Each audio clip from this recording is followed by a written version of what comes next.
बिस्मिल्लाहिर्रहमानिर्रहीम अस्सलामु अलैकुम वरहमतुल्लाहि वबरकातुहू वेलकम छु तुई बी एक लट सानी यथ यूट्यूब चैनल पे यथ जन नाव छु देसी जायका विद इंशा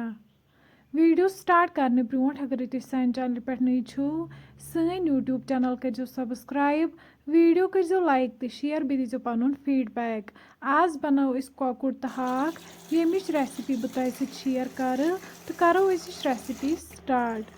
बानस मज लोग आब अत मज त्रो वनिस नून चमचे बी त्रो वनिस अत मज लेदर चमचे अम पत त्रो वनिस अत मज यह कॉकुर इस गोडनेथ साफ कर थोमुत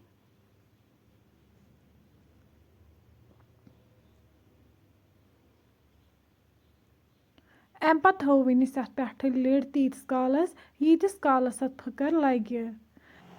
10 मिनट बाद तुलो वनिस ये लिड थोद तुम हेकु ये वुचित अत असल पे फकर लोगमुत अम पत वालो वनिस ये बोन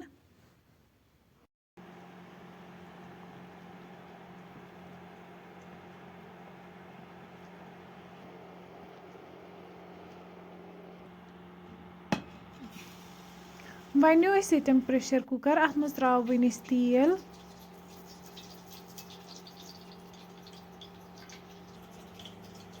तेल युथु गरम गसे अत मज करो वनिस चिकन पीसेस ऐड यम करहोक असल पे फ्राई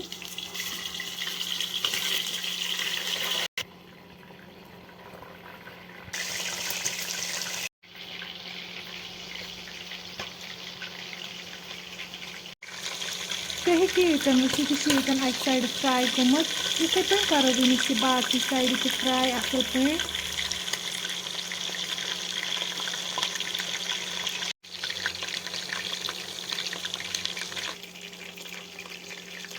कॉकुर युथु असल पे फ्राई गसे अम पत कड़ो वनिस अकिस प्लेटस मज नेबर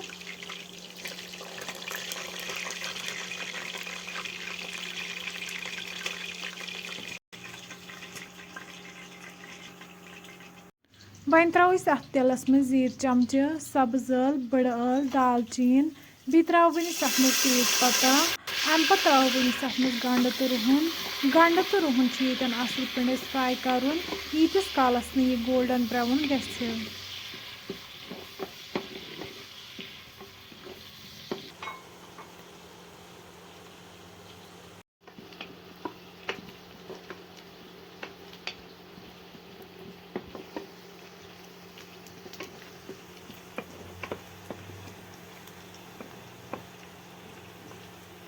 तुम हेकु ये वुचित गंड ये गोल्डन ब्राउन गोमुत अम पत त्रो वनिस अत मज आब कप ओड बी त्रो वनिस अत मज मरचांगन चमचे डोड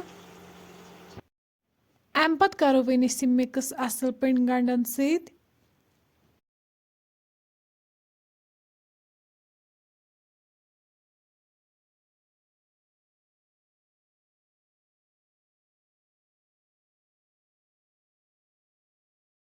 वन करो अत मज chicken stock add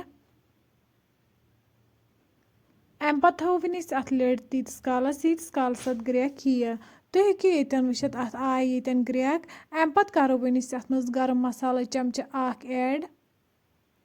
B throw वनिस अत मज बादाम पाउडर चमचे वन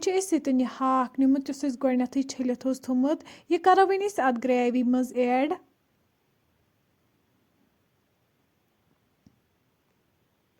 युथु हाक ऐड मकलाओ कर अम पत त्रो वनिस अत मज यह कॉकुर इस फ्राई कर थोमुत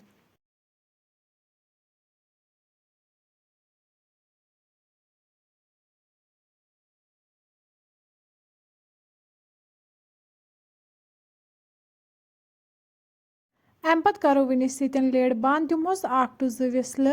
तुम हेकु वुचित 2 विसल बाद सन रेसिपी बिल्कुल तैयार माशाअल्लाह फ्रेंड्स अम पत करो वनिस रेसिपी गर्मा गर्म सर्व बत सत फ्रेंड्स अगर तुम सोन अजुक वीडियो पसंद आमुत सन यूट्यूब चैनल करो सब्सक्राइब वीडियो करो लाइक तो शेयर बे दीजो पन फीडबैक अल्लाह हाफिज।